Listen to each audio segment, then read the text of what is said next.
Hey, all you beautiful beings. Welcome back to the Wildly Thriving channel, where we have open and honest conversations with leaders in the holistic health space who are doing things differently and actually changing lives.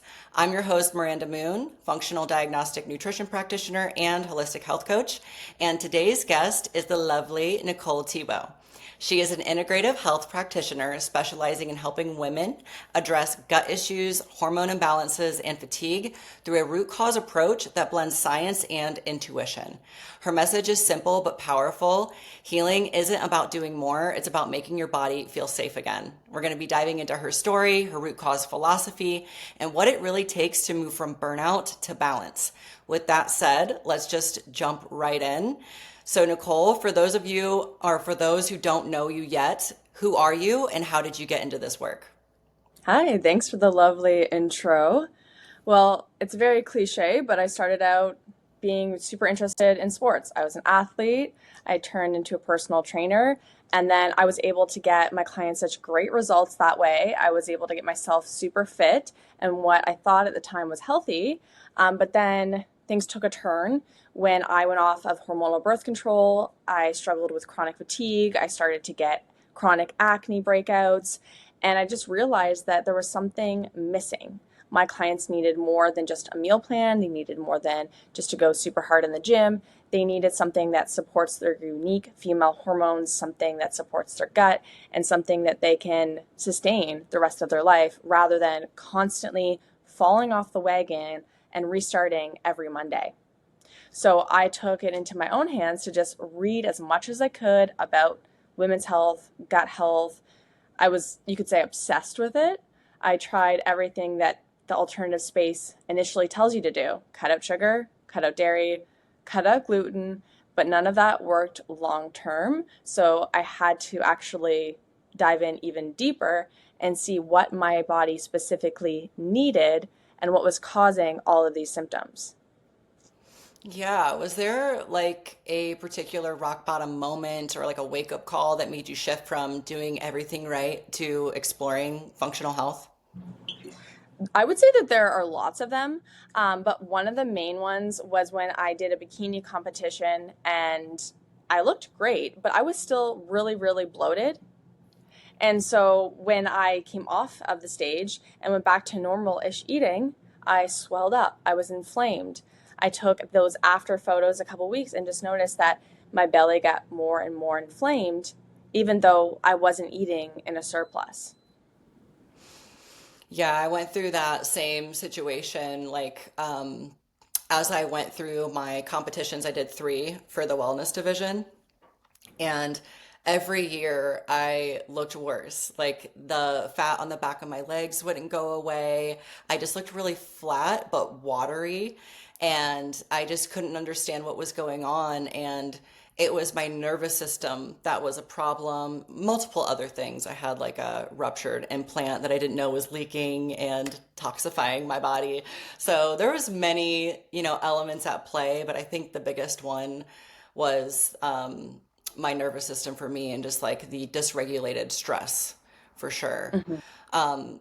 So when you started healing yourself, what was some of the first changes that actually moved the needle for you? I think really taking the focus away from gut health to digestion, because if your digestive system isn't strong enough, then you're going to be eating all of the right foods but not absorbing enough nutrients from your food. And then there's that downward effect where it also impacts your body, your ability to get rid of waste. So a lot of times when people are dealing with hormonal issues and chronic bloating and fatigue, we have to dial in and actually look at their bowel habits as well. Like, are they eliminating? What's their eliminations like? What are their habits around digestion? Because all of that will actually improve your hormones and improve your gut health. So I started to chew my food more, which, if you're a fast eater and you just don't even pay attention to that, it can feel a little overwhelming almost for your nervous system to just focus in on that little habit. And then I started to stop eating on the go. I used to do that. I used to remember stopping at every cafe for a protein ball or an energy ball and a drink, just thinking that I had to keep my metabolism up by eating all the time. You remember that, but that was like a thing one time, like to eat every two Every two hours. hours. Yeah, I was just gonna say every 2 hours. Yeah, Like it's just the putting regurgitation. it is so bad Hmm. for like food moving through your body, like your digestion, to eat every 2 hours, just putting it in overdrive, causing that fatigue and that worsening of bloating. So yeah, just like slowing down, chewing my food, not eating on the go. If I didn't have enough time to eat without rushing, it's like, can I just wait till the thing that's I'm rushing for is done with? Staying hydrated between meals, but also playing around with digestive bitters, digestive enzymes, and supplemental stomach acid and bile. Like supporting bile flow is huge because it not only helps with breaking down dietary fat, but it also helps clear out the intestines of stuff that's not supposed to be there. Yeah, absolutely. It's especially good for people that have that weird symptom of getting nauseous every time they eat some like high fatty meal. That's a big indicator that you have sluggish, thickened bile, and you need to support that with something like ox bile, or maybe you need to adjust your stomach acid, like you were mentioning before too. And all of those things, there's so many different things that contribute to your digestion than just how much you're eating, like, or how fast you're eating, or what you're eating. There's a lot of elements that interplay together to create a solid digestive system.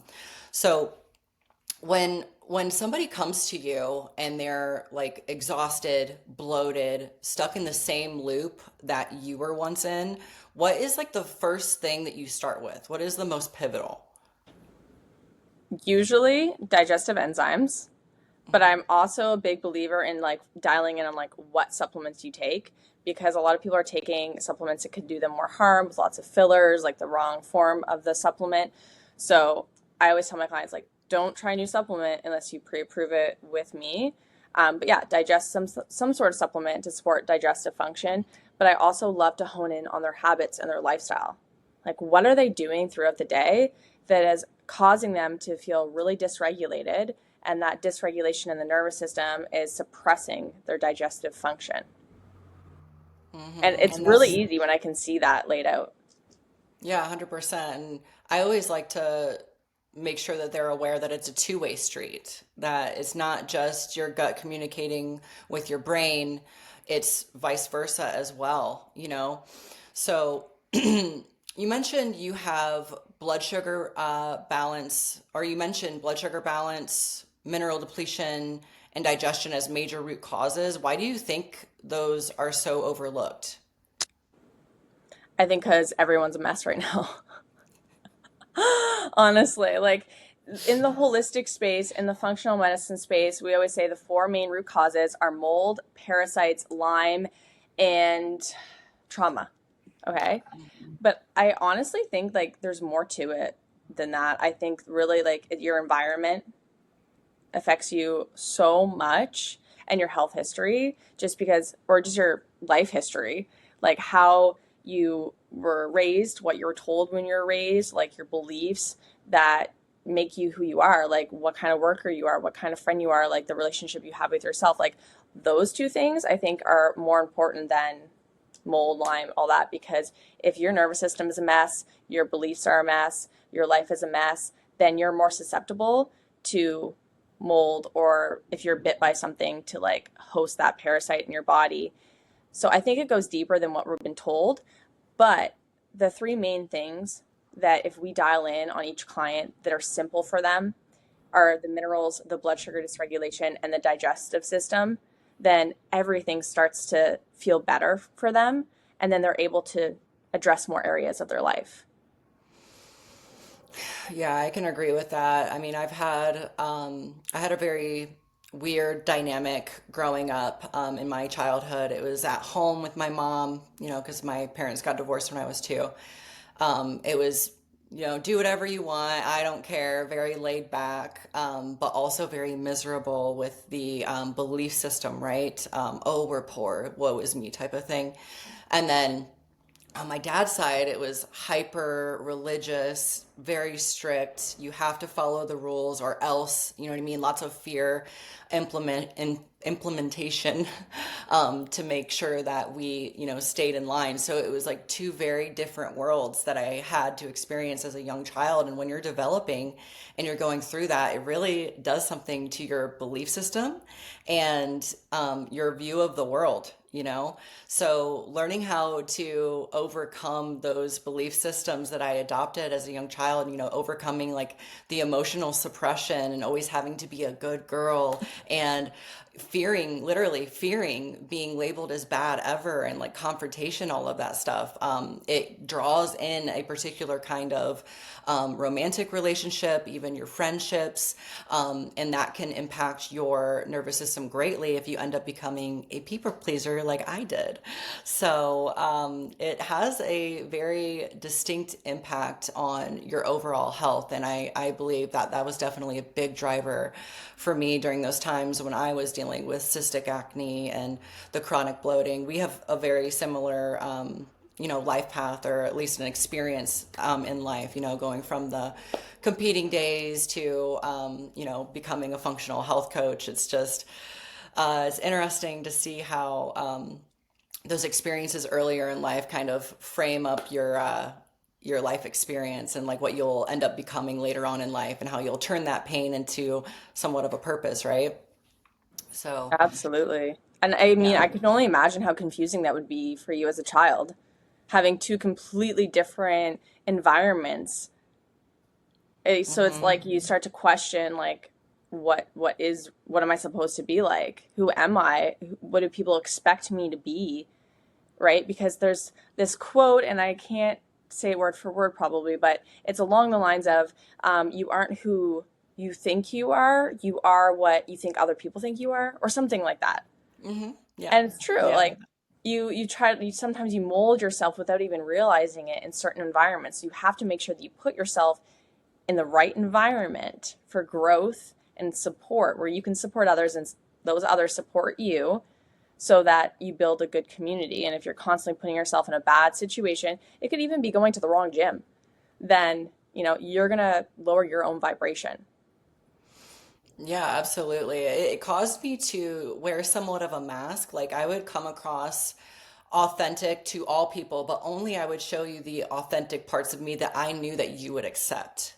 So it caused me to be running a bunch of different, slightly different personalities with each individual that was in front of me. I was very good at being like a chameleon, and being able to relate and connect with all kinds of different people because I'm like, oh, okay, well, like I can take this little part of me and show you this because I know that you'll like this, but I'm not going to show you this part over here that I know that you're not going to like. You know what I mean? So everybody loved me, you know what I mean? But it caused me to be only 50% authentic, right?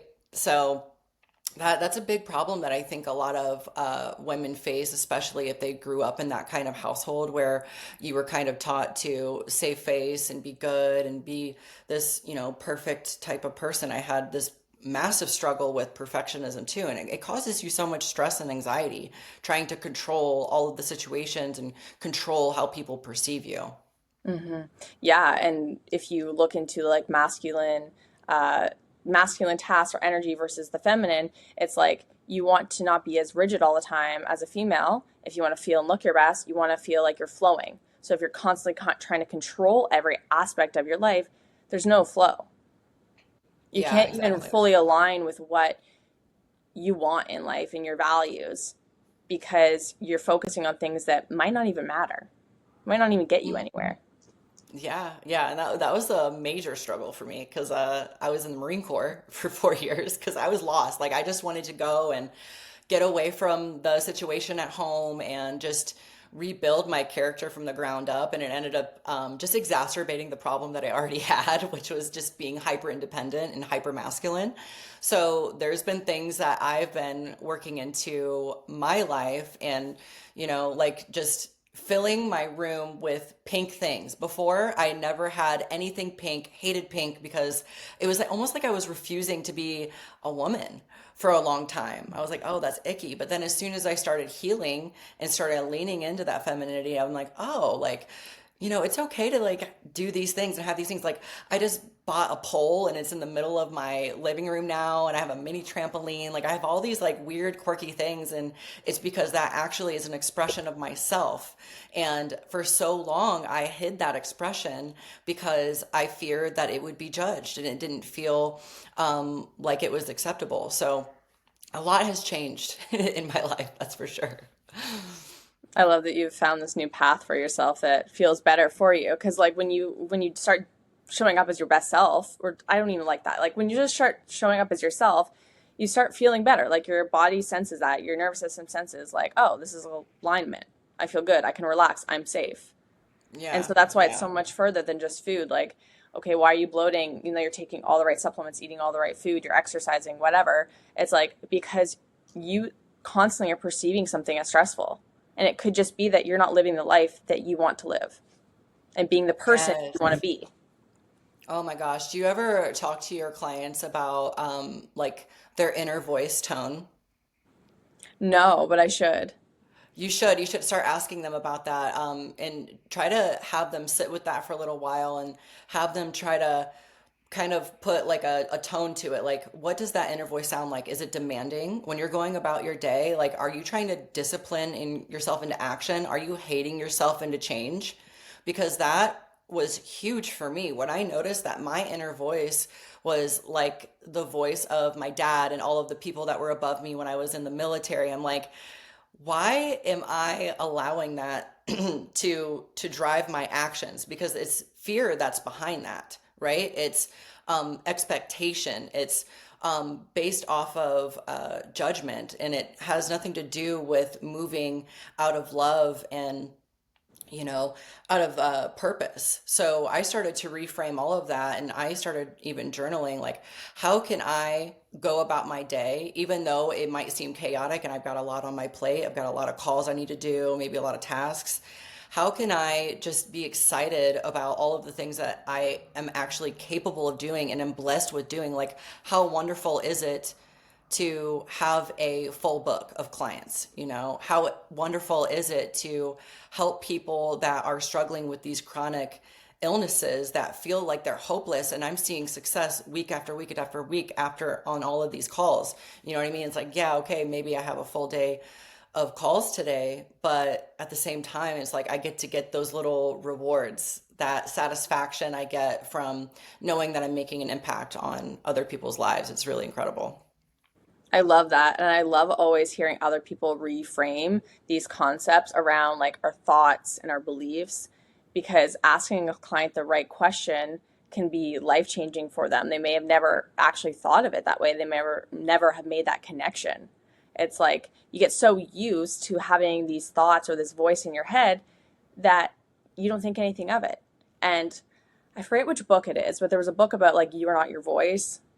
Um, Maybe A New Earth, but he talks about how you are not your thoughts. And I'm like, oh my gosh, that's so true. Because, for example, like I can have a clenched fist and think open fist, but not actually open the fist because Yeah. I'm in control. I can think about my thoughts. I can think and think on top of a thought. Like, so it's like, why do you let your thoughts control you? Well, and it's mainly because the majority of what we do is unconscious, right?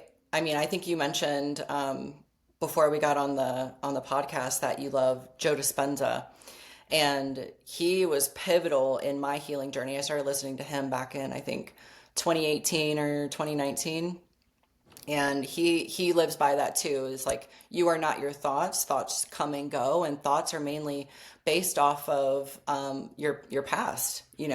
So learning how to recognize when the thoughts that you're having that are causing a shift in your emotions, like where is that actually coming from? You know what I mean? It's just because you have a thought doesn't mean that is something that you have to hold and identify with.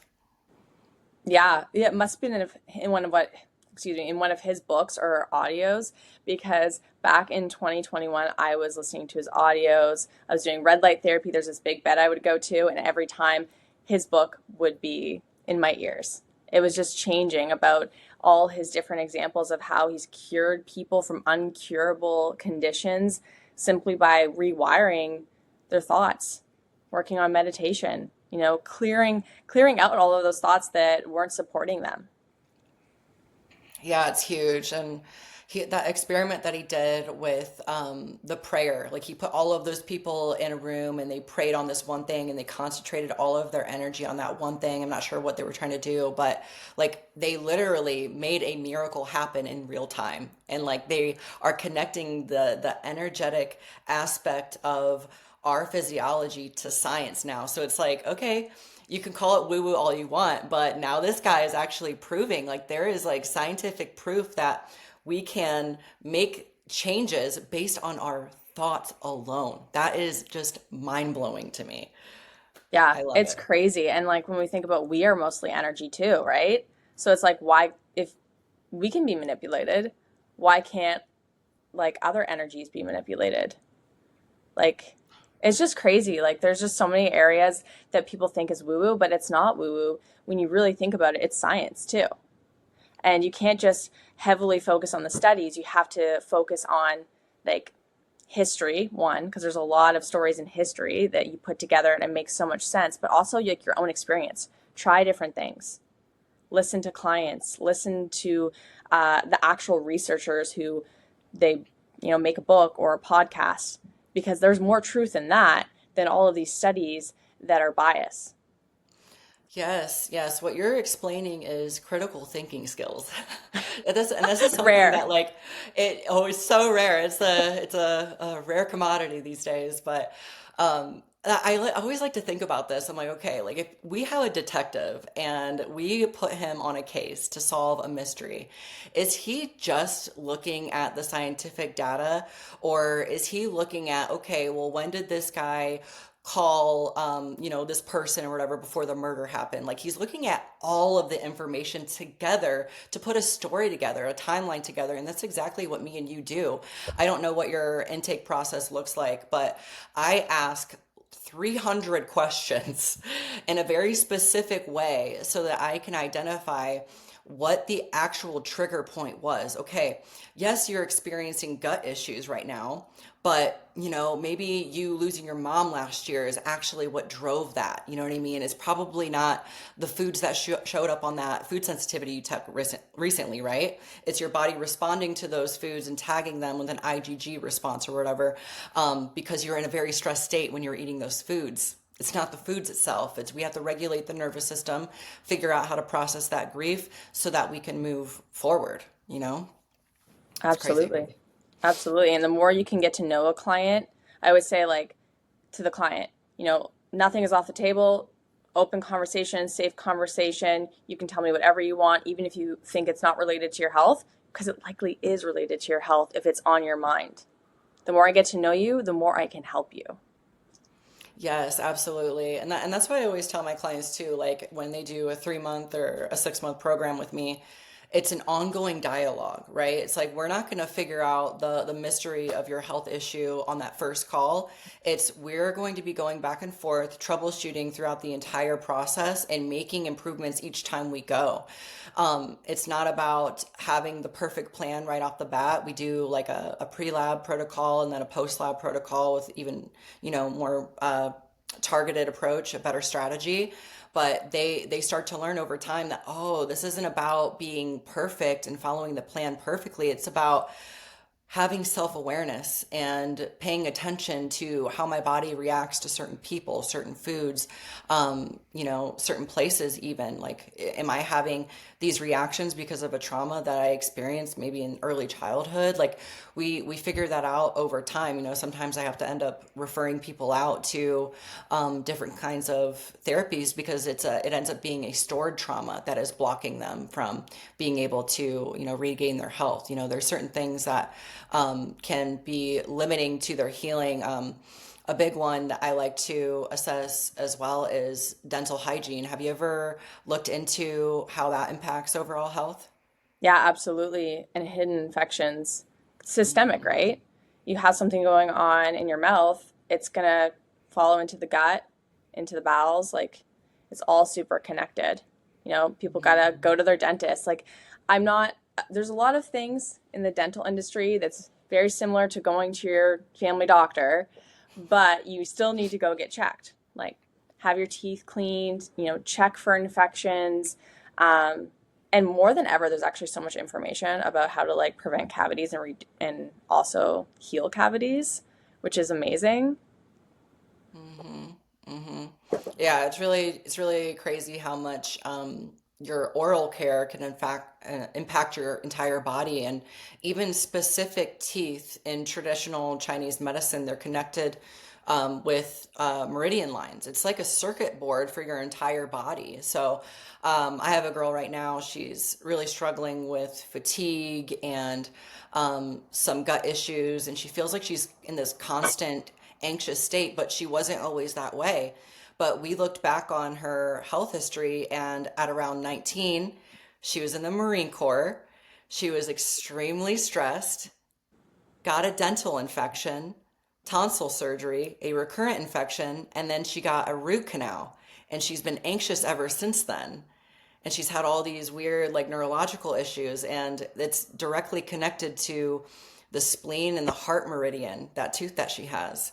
And we identify that that governs anxiety and mood and being able to let go. And she constantly ruminates. So it's really trippy to see how it ends up aligning. Like, nobody would have ever thought that a tooth with a root canal could have an impact on your mood like that. You know what I mean? Or just feeling like you're not able to produce your own energy. So she was blown away by that. She was like, I did not think that you were going to tell me about my teeth today. So, yeah, it's wild. Yeah, and it's crazy because people also don't think about like when in the morning when you wake up, it's good to like scrape your tongue and brush your teeth because as soon as you start putting something in your mouth and swallowing, like there could be buildup in your mouth from overnight, especially if you have something going on in your gut. You don't want to like swallow that back down. You want to start over fresh every morning. And I have a root canal too, and I've always wondered if it's problematic. I recently got checked out and they said it wasn't problematic, but I had it many years ago and I didn't know any better. Like I Hmm. was told like, hey, you shouldn't get a root canal by someone that I knew, but then my really close dental friend didn't want me to have my tooth removed, and I respected that. She's like, you don't want your teeth to shift and then it changes your smile. And I was like, okay, that's scary. Like, I definitely don't want that. But honestly, like where I live and grew up, there's not many choices. That's like hard for people is like, what resources do they have available to them? Yeah, it's gonna be one of those things where if preventing disease like the big C is really important to you, if that runs in your family and that if that is a fear for you, then that might just be something that you have to really invest in and travel to go and do that. I have a few recommendations for biological dentists. I will not go to a conventional dentist anymore. Biological dentists, they care about maintaining the health of your mouth. They will assess for infections, and they won't do what conventional medicine typically does. I don't think they do mercury fillings anymore, but they were way ahead of the game on that, and they weren't doing that long before conventional dentists stopped using that.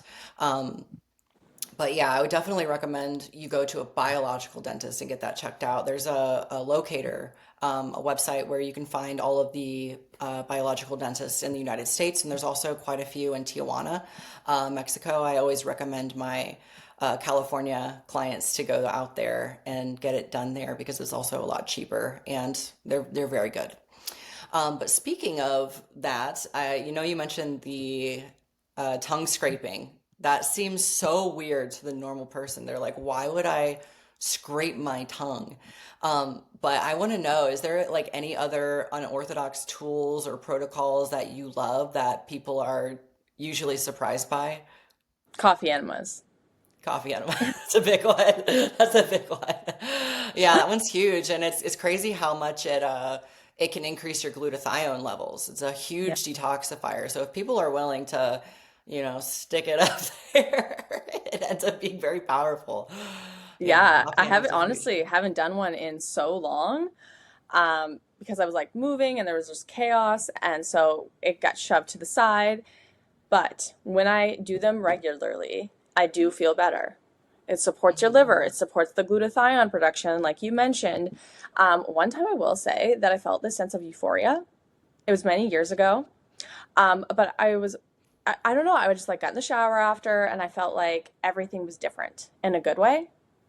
And I was like, oh, this must be the glutathione. Like I must have a lot right now because I felt so Yeah. amazing. And I will say people get like addicted to it. Like there's stories online, people are addicted to coffee enemas. And I think that those people are either chronically constipated and they're relying on coffee enemas, which you shouldn't.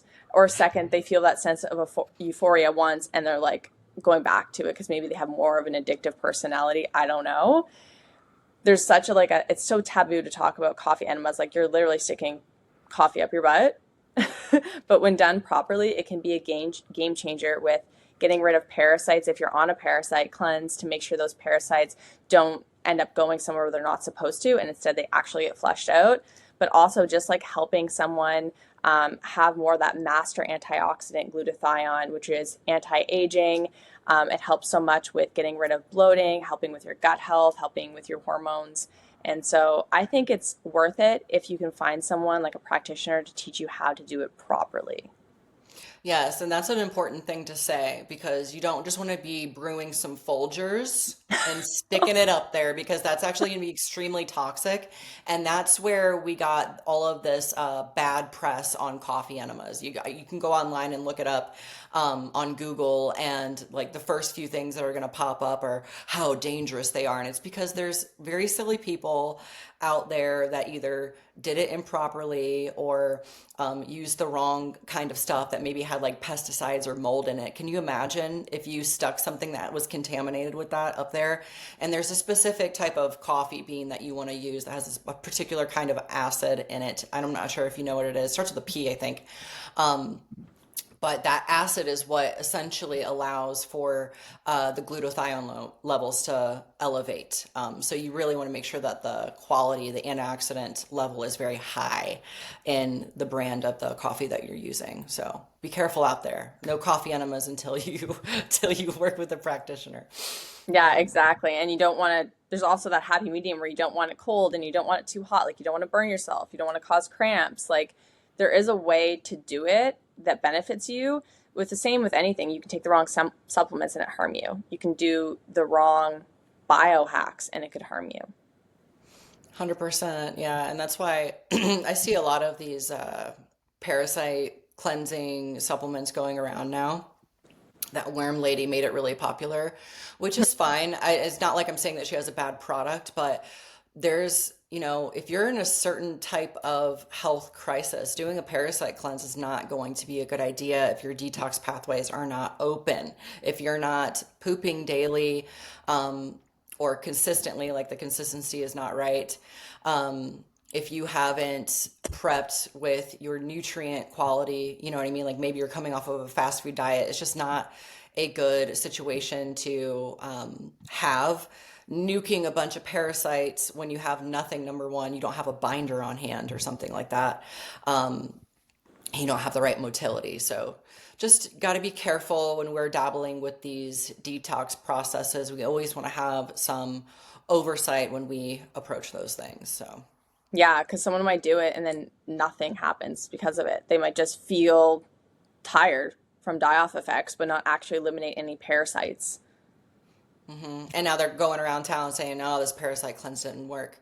And it's Yeah, like, don't ruin somebody else's experience because you didn't follow the right instruction, you know? exactly. Yeah, exactly. All right, so I have a question. What are some health myths or mainstream beliefs that you wish would just go away? There's so many, but I'll try to keep it brief. One is that you are like it's all about calories in versus calories out. You know, you go to the Oh, gym, you have your Apple Watch on, you're trying to, oh, I didn't burn enough. I got to keep going. I got to try harder. I got to sweat more. And then when nothing changes, the scale doesn't move, you start eating less and less and less, you're starving yourself, you're eating like a bird, and then you wonder why you're still inflamed. It's like there is so much more to how your body functions, how it burns fat, how it gets rid of the extra water weight than just burning calories and restricting calories. Think about like how your body functions. Everything is running off of energy, right? How do you think your hair grows or your nails get strong and your skin glows? It's all of the energy and the nutrients we get from food. So if you dial in and supporting your hormones and your gut health, just to name two main ones that, it's very popular. Everyone knows what those mean now. If we dial in on those two things, then your body's going to utilize those calories more effectively. So you'll store less fat. You'll build muscle. That's what you're trying to do. Or sometimes it's hard for people to build muscle, but it's really important as we age to keep on muscle mass to prevent other diseases, to make sure that we stay strong and our metabolism stays up. But another quick myth would just be that sugar is evil. The sugar is the worst thing you can put in your body. There's way worse things that you can consume than sugar. But for some reason, everyone always dials in on the sugar. If everything you eat is just white sugar, yeah, that's a problem. But if you are demonizing a food and you say you can't eat it because it has maple syrup in it or honey or even white sugar, that's not the problem. Okay? If you are constantly in a blood sugar roller coaster, it's not always even the sugar. Unless you're eating a bunch of sugar in isolation and junk food, it's probably not that. There's probably something else going on in your life or your diet that is affecting you. It could be your gallbladder, it could be stress, it could be that you're just not eating enough of the other stuff like protein to stabilize your blood sugar. So I just find that people will dial in on these certain things like sugar and just be like, if I just completely cut that out, I will be fine. Sugar is a very easy scapegoat, and it's a way to blame all of the other lifestyle habits that we have. Like, we could just totally negate all of those other things and just blame it on sugar. We could just cut out this one thing. When really it's about what is riding along with the sugar. What is typically in foods that contain a lot of sugar? We've got the dyes, we've got preservatives, contaminants like heavy metals. We've got, pastry like foods. They have a lot of like bromide, which affects the thyroid. So a lot of these individuals that have like hypothyroid, really, it's not the gluten that's the problem per se. It's the bromide that's competing for iodine in the thyroid, and it's causing an issue with the release of the thyroid hormone. So there's a lot of things that have been shoved into these foods that we have in America that are very high in sugar. It's eating, a diet that is not balanced with macros, like you said, the absence of certain macronutrients alongside sugar. So, I ate a giant mango this morning that probably had, I don't know, like 60 to 80 grams of sugar in it. But you know what else I had? I had a big old scoop of cottage cheese with it. So that balances it out. It slows down the uptake of the glucose, and that's a very healthy sugar to consume because it's riding along with a bunch of other minerals.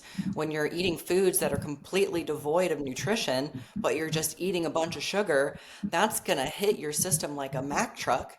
And if you're already inflamed, you're already stressed out, the reason the sugar becomes a problem and you start to edge towards type 2 diabetes is because your cell's inflamed and glucose can't enter the cell. So it goes around and does a bunch of damage elsewhere, and then your insulin sensitivity is affected.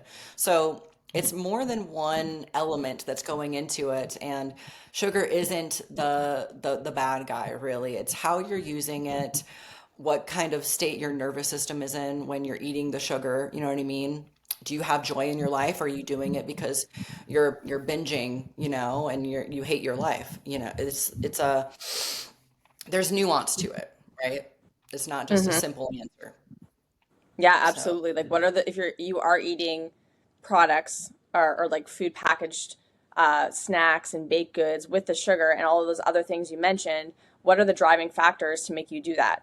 Like, why are you picking that to fuel you versus a home cooked meal? Like, if you're just wanting something sweet or dessert every night, hey, that's fine. Let's find a way to make it nourishing and supportive towards your goals, like homemade sweet potato muffins with maple syrup. Hey, like if that satisfies your sweet craving and you're staying away from that junk food that's packaged with all of the other additives and dyes, great. But if you were doing that, like you say, because there's no joy and people get emotional and they just reach for something, then we need to work on that because that's a whole other problem. Yes, exactly. Like what are you using to soothe yourself basically? Like are you doing these things because they're giving you long-term dopamine, or is it just a quick hit in the Yeah, moment right yeah. now? And Hmm. there's one more thing, like this wasn't in relation to maybe any question, but it just came to my mind and it's so important because I think that a lot of people, specifically women, they struggle with doing the thing that would actually help them heal or get over their symptoms because they simply don't believe that it's possible. They think that they've tried everything because they've tried the diets, they've tried the exercise, and it didn't work for them. So they're just stuck in their situation, start to blame it on just genetics or that they have no willpower, etc. But a lot of times it's like that's not true. You just haven't worked with the person that is going to give you the right custom protocol for you and actually cares about you getting results.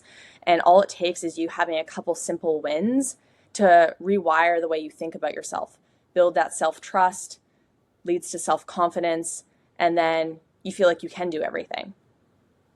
It's really just Yes. like, are you spiraling up or are you spiraling down?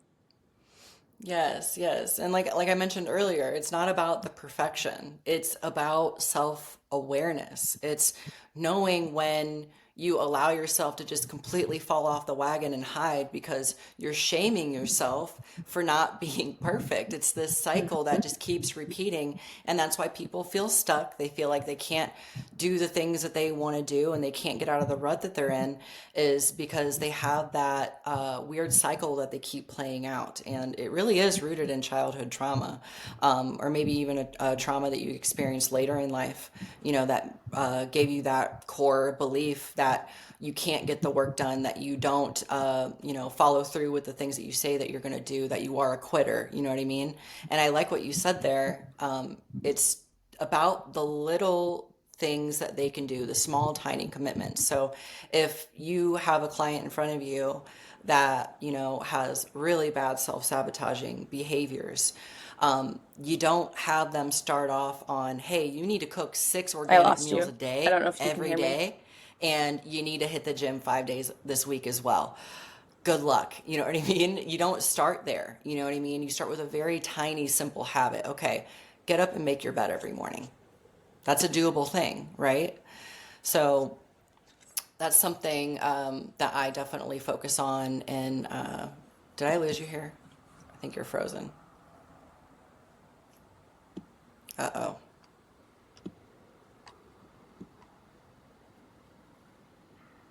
Can you hear me? I think you froze. Could you hear me there for a while?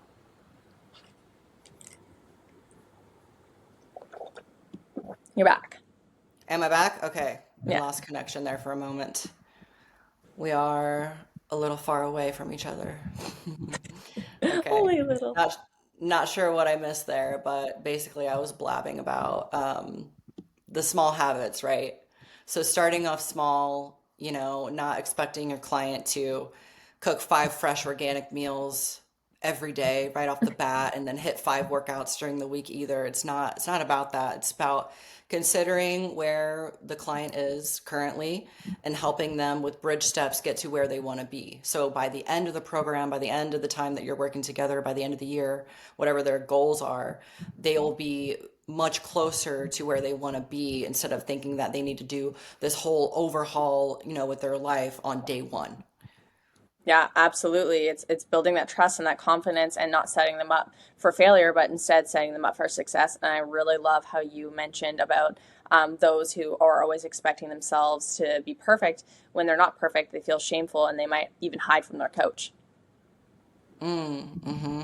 That's a big one. That's a big one. And it's I've had clients like that before too, and it's a conversation you have to have right off the jump, and really drive that home that, hey, this isn't about coming back, on our 2 week check-in call with all of these wonderful things that you accomplished, and you followed the program to a T. It's not about that. It's about you coming here honestly and telling me what you need help with, because I am here to help you figure out what these patterns are that are driving you to self-sabotage and not be able to see success in your health journey. There's a reason why you're still here.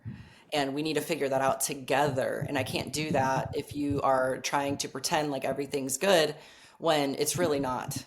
Like I'm not here to judge you, kind of thing. Absolutely. I think that's great. Your clients, yeah, your clients are in good hands. I try to keep them in good hands, and I'm sure they're in good hands with you as well. Thank you. So we are nearing the end, and I have a few questions that I always like to ask. So, what is one weird biohack that you love, or a favorite book or podcast? I love to listen to Joe Dispenza audiobooks. Um, Podcasts, I'm kind of like really random with podcasts. Like it's always, I follow people that I follow on Instagram, and then I go in and then anything that I want to learn about, I search the keywords, and that's what I'll listen to. But I rebound. That's like a biohack that I do. I also have a mini trampoline in my house, and I try to use that every morning. I think it really makes a big difference. You know what, actually, an even more out of the ordinary thing that I have is an amp coil. So I share an amp coil frequency device with my best friend. We used to live together, so we went on splits on this expensive machine, and it works. Like if you Well, have the explain that extra. a little bit more. So I'm not an expert in the frequency field, but I believe in it. And so basically there's like this coil that's yellow, and it's connected to like an amp, and you have a tablet where you can pick out different healing frequencies and programs. It also has a voice tool so that you can speak into it, and it can detect things, but it's not used as a diagnostic tool because they're not allowed to say that.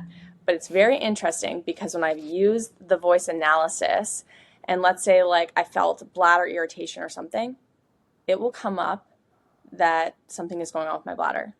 It knows. So many times there's certain symptoms or sensations that I feel in my body, and I do that voice analysis, and it will come up to do these certain programs that are associated with that. And there's programs on this to go after parasites, certain bacteria, viruses, just everything that you could think. Okay, so And this would be similar to Rife technology. Have you heard of yeah, Remy? I've used that Okay. before a few times. I don't own my own device, but yeah, the amp coil has been amazingly helpful in my friend's journey of healing and mine. And it's super easy to use. Oh, awesome. Is there anything specific that she healed using the coil? I wouldn't say that it's that one thing that healed us. But I've had like UTI symptoms before, and I've put that on, and it's helped with that. Pain is a big one. So whenever my boyfriend was going through back pain, I would give him that treatment protocol, take the pain away. Wow, no, that's so real. That's so real. I think pain has a frequency as well, you know? So that's powerful. It's definitely something to look up. I'll put that in the description below too. If people want to research that, maybe I'll put the link to that because I'm not really fully aware. I think I might have used that before. Is it something that you sit on your lap? Yeah, you put it on you, and Okay. it's a yellow coil. Okay, I don't remember the color of it, but I just remember it was kind of heavy. It's about like 10 It pounds or is. so, maybe. Yeah, it's a little heavy, and it kind of comes in this big box, this big kit. Yes.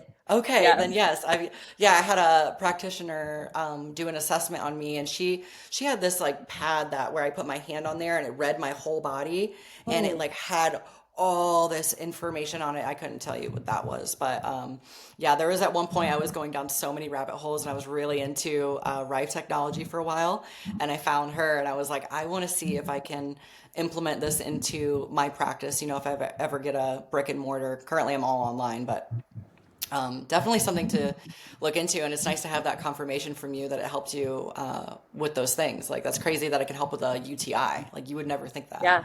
Yeah. You know what's even That's more now that we're crazy. talking about it is if you're sick, you get a cold, There's wellness protocols that you can even sleep overnight with, and you'll wake up the next day feeling better. I remember I got so sick one time while traveling, and I used that just one after another until I felt Wow. better, and I was better the next day. Wow, incredible. See, there's so many different tools at our disposal. Like, it's actually a great time to be alive. There's so much information, though it is hard to sift everything out.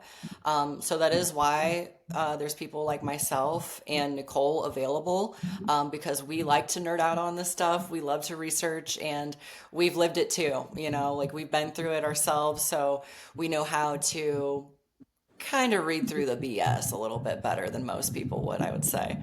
So, where can people connect with you and learn more about your work, Nicole?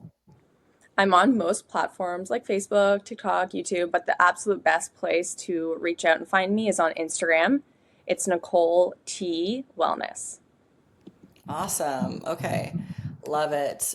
If you're listening and this resonated with you, go and check out Nicole's work. All of her links I will add in the description below. And remember, healing does not have to be conventional, doesn't have to be boring or miserable, and it's not linear ever. And there's absolutely hope that you can heal. See you guys in the next episode. Thank you.